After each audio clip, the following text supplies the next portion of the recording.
Hey guys, and once again, Mr. ATC for another idea of housing. I've been wanting to try this glass rack for a long time, so today I've decided to show you how I will be making it under those kitchen cabinets. And for this creation, I will be using one pallet slat, as you can see in the small screen in the top left corner.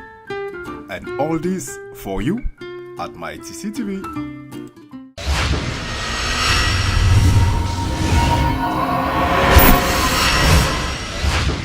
Before we start, we will give a big shout out for Birth of a Feather for sharing a very nice article on how to recycle a computer hard drive to create a clock. For more information about them, check out the article showing on the top right corner.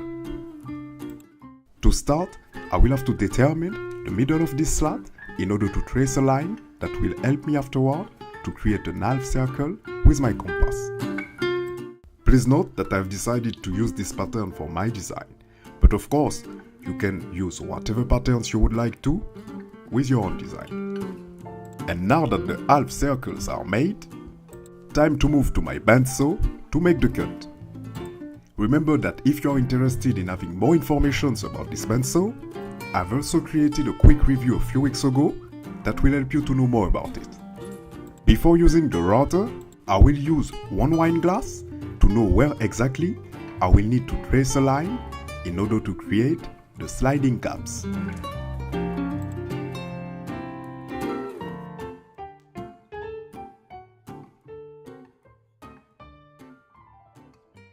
To do so, I think it's now the time to transform this work table into a router table.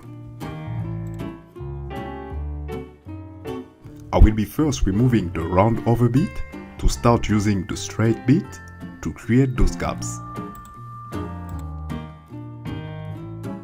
To properly do it, I am here starting at the edge of the slat to slowly drive my way in until I've reached the limit lines.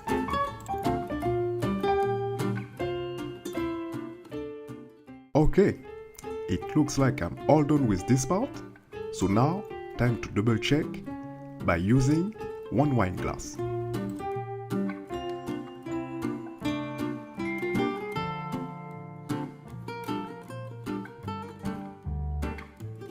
Haha, look at this, sliding perfectly. Now, time to move back to my round over bit in order to round up a little bit the edges.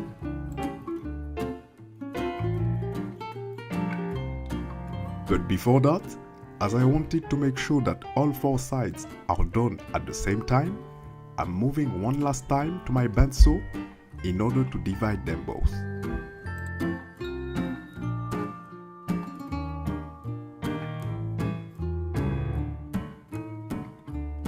And now, time to round up those edges.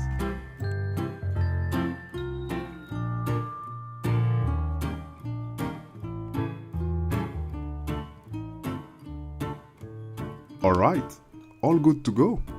To have a first view under the kitchen cabinets, I have decided to put them in place and realized that they were a little bit too long for the space. So I will have to remove the extra using one other last time my bandsaw.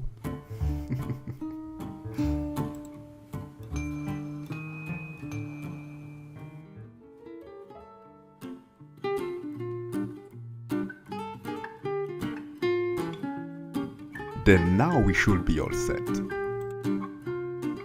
Before going to any painting process, I'm moving to my belt sander to smooth down both sides. This belt sander is a new one that I've just got again from Parkside, and if you would like to have more information about it, feel free to let us know in the comments below and we will share a nice article for you. I thought that it will be a very good idea to try the wine glass one more time just to make sure that everything is okay. And remember to keep between both a gap of at least 2.5 cm in order to slide the glasses.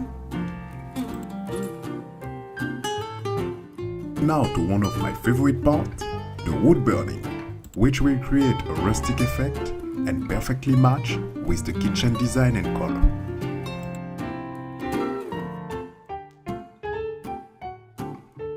Then some sanding followed by some wood lacquer, to finally apply a thin layer of transparent spray. Note that to fix under the kitchen cabinets, I will be using here some double-sided tape, but keep in mind that this is only for showing purposes. To properly fix them, I will advise you to create some holes and use screws from around 3 cm long. Alright, that was it for today, guys. You will find at the link showing above the screen a cool article with a free plan for you to give it a try.